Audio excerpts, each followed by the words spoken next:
This is the Begin Within podcast, where we believe real, lasting health and fitness requires you to start inside before you work out. I'm your host, Nate Sleger, and I'm here to show you behind the scenes of fitness. You already know exercise is good for you, but what about all the other things in life that affect your fitness? If you're looking for extra motivation to get started or to make sure you keep going, this is the place for you.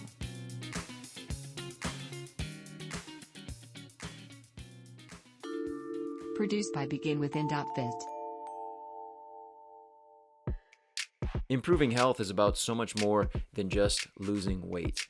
But I realize weight loss might be the goal that brought you here to the Begin Within podcast.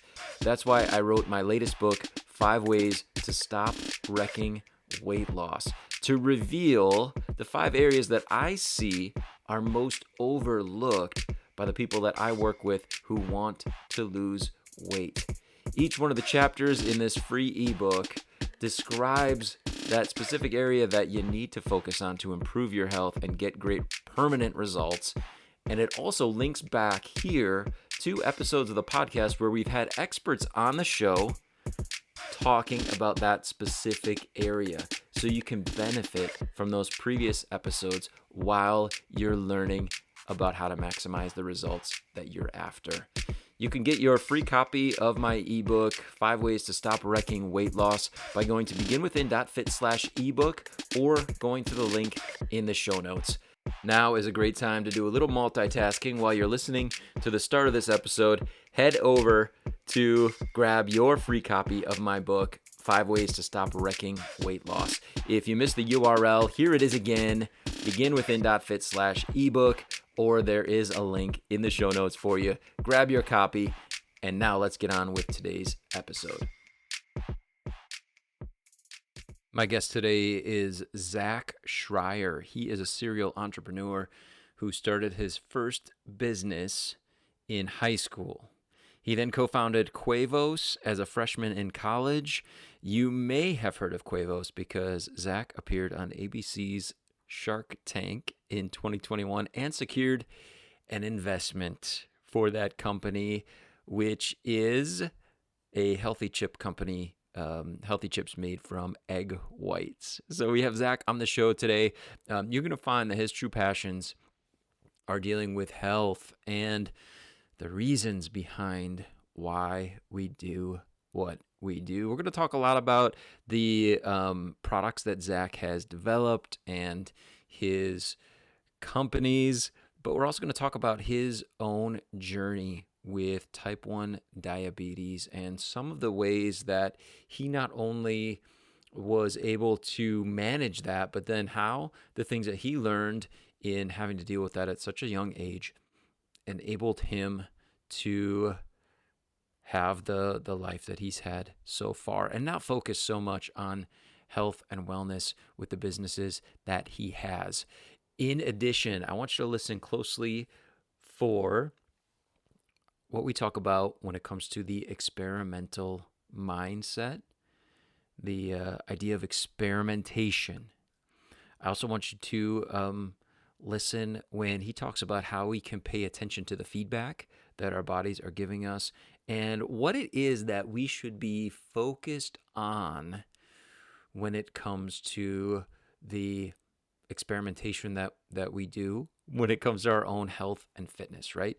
So we're going to talk about that process, how to do it, and what we should be listening for, looking for along the way to tell us, hey, you're on the right track. Keep doing more of that stuff, or stop doing some of that stuff. So really interesting conversation. Here is my interview with Zack Schreier. So my health journey really started when I was in 6th grade. I was diagnosed with type 1 diabetes. And for members of the audience that don't know, basically type 1 is where your pancreas essentially stops producing insulin. And so that function that was previously automatic is something that you have to manage yourself. And it's quite an ongoing and fairly complicated process to keep sugar flat by doing insulin exogenously, as type 1s have to do. So I really sort of was forced to take on the mantle of managing my own health in a way that most sixth graders are not. Yeah. That was definitely a blessing and a curse because, well, of course, it was quite a lot of overhead for a sixth grader, but at the same time, it gave me an insight into really maintaining homeostasis in the body and sort of the complexities and intricacies around that. And it also definitely motivated me to take health very seriously. And so, kind of the big questions around health have really motivated me for the last 15 years since I was diagnosed. And that's basically like, what can we do every single day to feel good, perform well, and then also promote long-term health span and lifespan. And for type ones, lifespan is a concern, but with management and good lifestyle choices, we can do pretty well. So Yeah. that's how I got started in the health and wellness space. Gotcha. Man, I can't imagine in sixth grade having those those things floating around in your head, like as far as like health and longevity and working on managing your wellness. I mean, I when I was in sixth grade was not thinking about things so important. Yeah, I'm curious how did that shape the years after that for you? Was it for you something that was like you said, more of a curse initially, like overwhelming, and or are you the type of person you're able to like very quickly, even at that point, see like, oh, there's some blessings here. How was it for you? Yeah, it's a good question. Well, fortunately, I wasn't actually at that point focused on lifespan or health Yeah. span. So more the day to day management that was demanding my attention.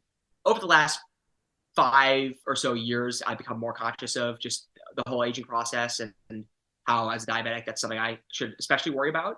But frankly, all of our bodies are metabolizing. Metabolism causes damage. Damage accumulates, and we age. So I think basically what I've got going on is just kind of the same thing, but made a little more explicit than what lay people are dealing with, Yeah. which is just that all of our choices input to our long term health and wellness. Um, as a sixth grader, I I guess I've got a fun story about this. On the way home from the hospital after getting diagnosed, uh, there are all these things that the nurses at the hospital had told me I had to do, like keep a journal where I record every single carb I eat, and the insulin I do, and all my blood sugar readings. So Okay. it was quite a lot. Yeah. And I was like, Mom, Dad, do I actually have to do that? And they were like, Yes, this is totally serious. You absolutely must do everything the nurses say. And basically, the switch flipped rather. And from that point on, I was very serious about managing it. Um, I started keeping a pretty exhaustive journal and sort of did even more than the nurses had requested. I would, do little mini interventions and then check my sugar basically over and over again to see how what I did, contributed to small changes in blood sugar. So I've learned pretty quickly kind of how my body worked around this. That's not to say, that there's not all sorts of complexity that I've discovered since then. But it was good to sort of immediately get into that experimental mindset. One other sort of motivating factor was I had gone to summer camp for a few years before I was diagnosed, and this was April, and summer camp would start in June, and so I was like really adamant about getting this under control so I could just keep doing what I loved at that point. Okay. Wow. Yeah, as you were saying, I'm like, I don't think in sixth grade I had any concept of what a carb was even. Like you just eating, you're just doing whatever you want, and usually not eating, super healthy stuff at that point in life. So that is a very different journey than probably most of us. Um, Tell me now. Let's just talk a few minutes about Shark Tank, okay? Only because that's Yeah. such an interesting part of your journey, I think, for most of us. How did that come to be? And I guess, even take you to what you're doing right now. Sure. Yeah. So as a type one, I had to worry about the carbs I was eating. It's not to say I had to avoid them entirely, but just had to account for each one. And I realized that low carb snacks would be something that would benefit me and people like me. And so I was inspired by like those crispy pieces of egg white that coated the pan when I made an omelet. And I was like, okay, this is like a low carb chip, and I would love to have a bag of this stuff every day. And so I called up my best friend. We got to work on the project, and it turned into a full fledged business. Um, we yeah, basically got it off the ground. The product was really, really hard to develop because it was, I mean, there's all sorts of issues like dryness and brittleness. But we worked through all that with a lot of experimentation. And eventually we got the invite to go on Shark Tank. And that was a joy. It was, fortunately it was during COVID. And so we were quarantined for 8 days leading up to the show. And that gave us the opportunity to really get in the headspace.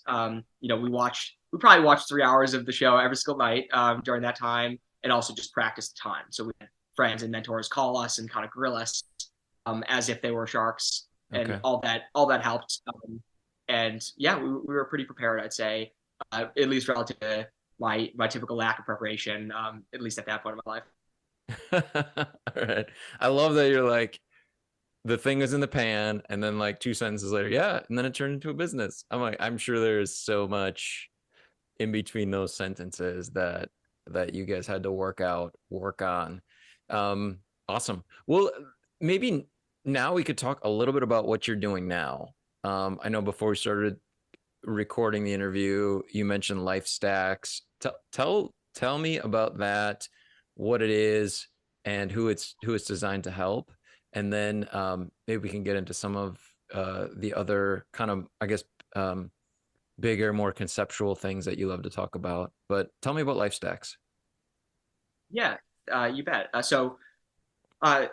I'll walk through a couple of the insights that have gotten Life Stacks to where it is right now. So the first is that supplements are really great additions to the diet. The right supplements and in the right combinations can make a potent impact on performance and longevity. And I guess just briefly for your audience, just to kind of just to point to what we love about supplements, it's basically three things. So the first thing is that supplements can have an immediate impact on performance. So we call that like state setting. And that's sort of what people think about when they think about smart drugs or other like sort of pre-workouts or supplements in general. It's like, oh, what effect is this going to have on me right now, today, and change my mindset and my ability to work. The second thing is that supplements contribute to nutrient status. So we're all familiar with the RDAs, where you've got all of your vitamins and minerals and macronutrients that you should have every day. And in addition to those sort of RDAs that are already recognized as essential, at Life Stacks, we care about ingredients that do contribute to long-term health, but that are not yet recognized as essential components of the diet.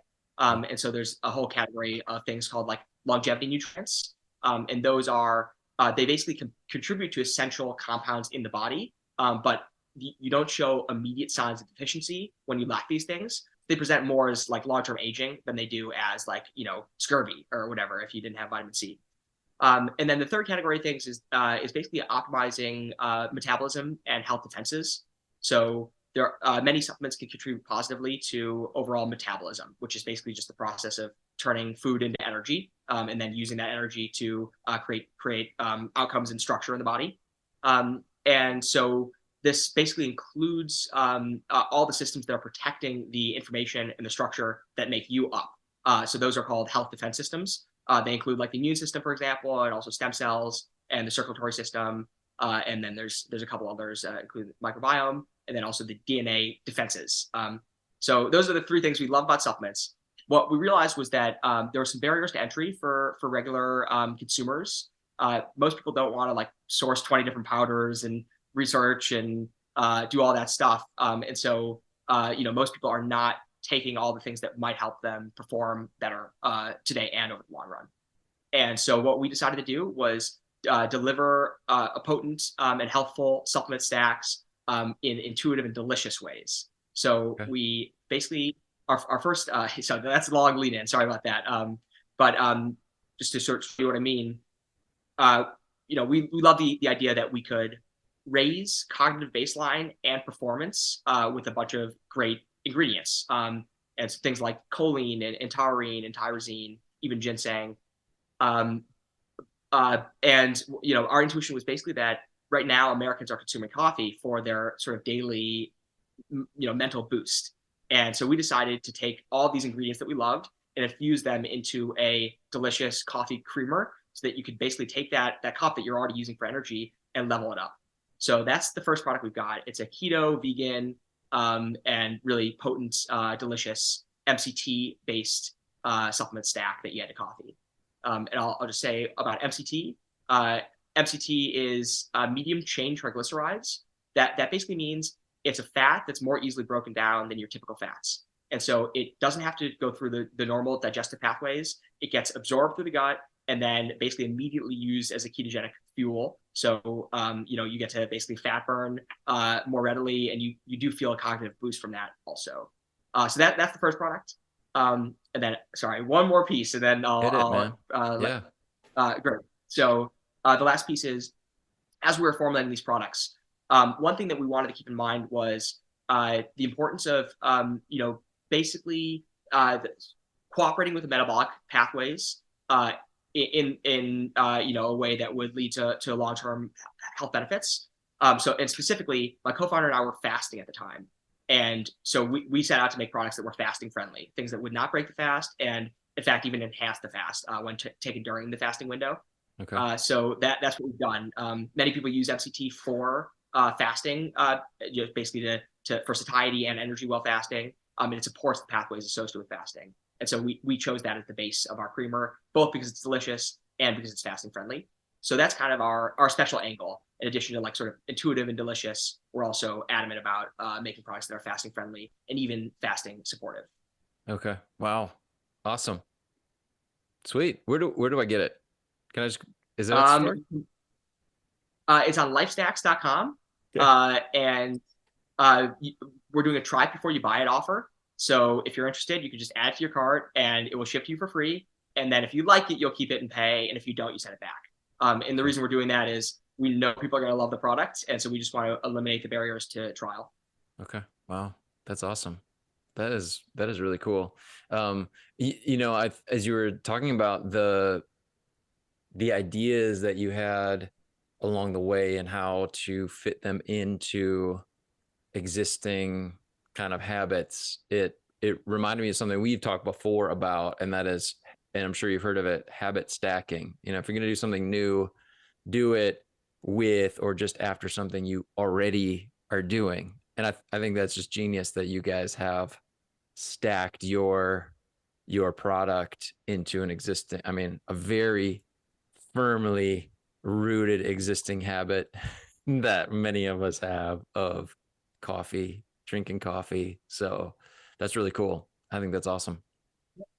Thank you. Yeah. So in the supplement space, stacks basically refers to combos. So Right. Things that you take together for more potent benefits. But we knew we were playing with this idea also of habit binding, like you mentioned. So like stacking habits together. Yeah. No, that's awesome. Cool. And I also, you mentioned the word experimental mindset or self-experimentation. And that was a concept you became familiar with as you were kind of working with your own health, noticing your blood sugar. I'm curious, do you feel like where you're at now with business and, developing these different products, did that experimentation mindset serve you really well? Or what influence do you think it had on where you ended up here at this point? Yeah. I think I'd like to think it did serve me well. I guess we'll have to see how everything plays out. But I think the products that we're offering and the value that they can provide is definitely due to this experimental sort of orientation. Now, it's not like we want to treat ourselves or other people as guinea pigs in the slightest. So we do stick to basically things that are generally recognized as safe by the FDA, and we also do combos that are very well vetted. So that means basically we're looking around at the market, seeing what's safely taken together already. We never venture outside of the combinations or dose ranges that are already well established. Okay. And then, of course, we do a lot of alpha and beta testing before anything reaches the market. But all that is, in a sense, a sort of scientific mindset and experimental mindset. So yeah, I'd say that definitely plays into what we're doing. A little more generally and perhaps a little more abstractly, but I'll try to keep it down to earth. I basically think the whole process of development is experimental. So like the way that babies like develop their brains has been like equated to the scientific method, but done in a natural way. So if you think about science, it's basically like um, you've got this repertoire of actions that you can do. Like you can poke things and you can combine things and all sorts of stuff like that. And the world then has responses to anything that you might do to it. You don't exactly know how those responses are generated. So when you like put water in the fridge or freezer and it's ice all of a sudden, it's not like you watched whatever causal process led it to become ice. You just sort of like you just know that you can put something somewhere and have it change. And so I think basically our whole way of operating in the world, whether that's by moving our bodies or by trying to learn physics or by operating in the market, all those things are in a sense a kind of natural experimentation. Yeah. Yeah, absolutely. I mean, and we've encouraged that. We've had other guests on that have encouraged that like experimental mindset. And I think that it kind of flies in the face of the maybe opposing force of being afraid of failing, right? Like it's like, well, I don't want to try something if it might not work. But the catch is if you don't try something, you're never going to find what works, right? So I guess how do you feel about having that experimental mindset when it just comes to health in general and our own kind of wellness, kind of finding our own path, I guess, toward what feels good and what works for us. Yeah. So, I think the most important feedback, like, okay, if you're trying to get something done, then you do what you think it's gonna take to get that thing done, and then you see if it actually works. Now, when it comes to our health, the thing that we really want to get done is to feel great repeatedly over the long haul, while contributing to longevity. So basically, what you need is to pay attention to that feedback that your body's giving you. The things that make you feel really good. That's generally a pretty good sign of where to go. Of course, if you think about Adderall or think about illicit drugs or things like that, they will make you feel really good, and that doesn't mean you should do them. It's probably important to pay attention to not only the way you feel like in the immediate hour after taking something, how you feel later that day, the next day, the next day. And so if you're doing something that's unsustainable, maybe you get in sort of a manic state. Like let's say you're taking a lot of caffeine and sleeping 3 hours a night. Maybe you're like high for like a week, and then you crash pretty hard. So if you'd only paid attention to this sliver of outcomes during that week, you'd say, okay, it's apparently really good for me to stay up all night and drink a lot of caffeine. But then, if you take the sort of long haul more seriously, you'll notice that some of the outcomes were adverse outcomes. So that's sort of, I think it's important for people to basically just pay attention to how they're doing on all these different fronts. And also, um, it's probably better not to chase the highs. You really do want to establish a really good baseline and steady state. And so it's really, that's pretty crucial, I think. Nice. I like that. Yeah. Focus on baseline. I'm writing it down, bro. Nice. That's good. Good. That's a very good recommendation. Um, we just have a few minutes left. I think maybe for this time, let's wrap it up. But I want to just ask again the best way to follow your work, get in touch with you, and check out the product that you told us about. Could you remind us? Yeah, for sure. You can find us at lifestacks.com. That's lifestacks, STACKS.com. And there we're doing a try before you buy it offer where you can add the product to your cart, have it shipped to you for free. If you like it, you can keep it. And if you don't, you send it back. And as I mentioned, we're doing that because we believe so strongly that people enjoy the product after they try it that we want to reduce those barriers to trial.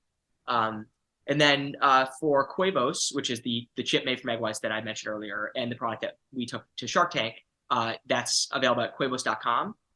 That's QUEVOS.com and also on Amazon. Okay, awesome. I'll put some links in the show notes so that people can just click over to it as they're listening. So, Zack Schreier, thanks so much for being here. Yeah, thank you. I want to thank Zack so much for being here on the Begin Within podcast. And as usual, links are in the show notes for you. I want to talk about something really important that was there in the conversation that I had with Zack. But first, I want to invite you, please, if you haven't done so, to please rate and review the show in your podcast player. And as you're listening to this episode, take a screenshot and post it to your stories on Instagram. Be sure to tag me at Nate Slager so that I can say hello and give you some love for listening to the show. So thank you so much for being here with us and making it all the way to the end of the episode. Before we close, I just want to draw attention to one thing that I feel like is so valuable that Zack talked about. I talked about in the intro, and that's the idea of self-experimentation, right? And not doing anything dangerous, like he said, nothing irresponsible, but trying something when it comes to our wellness, trying to improve our health, and then seeing how it goes, seeing how you feel as a result of doing that. And just like Zack pointed out, we're kind of searching for the baseline, right? We're trying to get to just feeling like everything is just level, that area of homeostasis, we call it, where we're just like, it's ease, right? We're just living, we're just enjoying life, we're feeling good, right? The absence of discomfort, but also having what we need to feel good, to do the things that we really want to do in life without being held back by some area of our health. So important to seek that, right? Focus in on that baseline as we move forward, as we experiment. And there's something that he did early on when he was working on managing his diabetes that helps so much in the process that we're all in of improving our health, our fitness, and our wellness. And he told us about it. He said that he journaled. He recorded how many carbs that he was having, what he was eating, and then obviously he was looking at his blood sugar level and how to maintain a balanced level. But isn't that a great idea for all of us when it comes to just health and wellness in general? Now, we may not be counting our carbohydrates really strictly and then checking blood sugar, but how about having some way to track what you've been doing and comparing it against how you've been feeling? You know, our Habit Academy students, one of the assignments they have early on is to develop just such a journal. We call it an owner's manual. It's all about what am I doing and what am I learning about my body as I go. It can be something like, I try to work out like this and I felt terrible the next day, or I had trouble focusing the rest of the day, or quite the opposite, right? When it comes to workouts, hey, I tried this and I felt energized. I slept great that night. I woke up in the morning and I felt ready to go. Those are the types of things that go in the journal. Our clients also put things down like certain foods that they had that they didn't enjoy. Tried this and I didn't like it, or tried this and my stomach was really upset and I felt really uncomfortable for the rest of the day, or ate a meal late and I had trouble falling asleep that night. Just anything along the way that you learn about yourself that can impact your health and your wellness. And it's always in those same areas that we're looking, right? Of course, food, we're looking at hydration, we're looking at sleep, we're looking at our connections with others and how they impact how we're feeling. We're looking at time that we spend with ourselves and how we felt as a result. And of course, movement, right? Exercise. So those 6 areas, we've talked about them here on the show before, but what are you doing in those areas and how is it impacting how you're feeling? If you don't have an owner's manual, you don't have a journal, a little notebook, or an app on your phone where you're taking notes about these things, my assignment for you, my action step for you from this episode is to get it going, get it started. I'd love to know how it goes for you. You could definitely send me a DM on Instagram at Nate Slager. I want to thank you once again for being here with me on the Begin Within podcast. I will talk with you again very soon.